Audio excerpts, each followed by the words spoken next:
What is life ఇది మీకోసమే. Life అంటే ఒక బుక్లో ఫస్ట్ పేజ్ ఆల్వేస్ చాలా బ్యూటిఫుల్గా ఉంచుకుంటావు. అలాగే నువ్వు పుట్టినప్పుడు కూడా నీ లైఫ్ అంతే బ్యూటిఫుల్గా ఉంటుంది. మెల్లిమెల్లిగా పేజెస్ స్క్రోల్ చేస్తుంటే కొన్ని రాత్రులు కనిపిస్తాయి. ఆ రాత్రి నీ లైఫ్లో నువ్వు చేస్తున్న జర్నీ. బుక్ కొంచెం మధ్యలోకి వెళ్ళగానే కొన్ని పిచ్చి గీతలు ఉంటాయి. ఆ పిచ్చి గీతలే ఇప్పుడు నువ్వు అనుభవిస్తున్న కష్టాలు.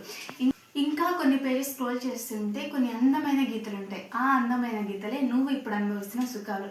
బుక్ ఫస్ట్ పేజ్లో నువ్వు సీరియల్ నెంబర్ వేసింటావు కదా, ఆ సీరియల్ నెంబరే నీ లైఫ్లో వచ్చిన వాళ్ళ కౌంట్. బుక్లో కొన్ని అందమైన డయాగ్రామ్స్ వేసింటావు. ఆ డయాగ్రామ్సే నీ లైఫ్లో జరిగే మిరాకిల్స్. కోపంతో కొన్ని పేపర్స్ చింపేసి ఉంటావు. ఆ చినిగిపోయిన పేపర్సే నీ కోపం, నీ ఫెయిల్యూర్, నీ పాస్ట్. మళ్ళీ చివరి పేజీకి వచ్చేసరికి అంతే బ్యూటిఫుల్గా ఉంటుంది.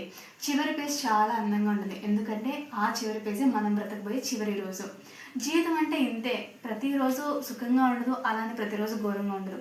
ఒక పేజ్లో ఉన్నది ఇంకొక పేజ్లో ఉండదు. అలా అని ఒక పేజ్లో ఘోరంగా ఉందని ఇంకో పేజ్లో సుఖంగా ఉండదు. నీ లైఫ్ అనేది అందమైన రాత్రిగా ఉంటుందో లేదా పిచ్చి పిచ్చి గీతలో ఉంటుందో అది నీ చేతిలో ఉంది. Bye bye.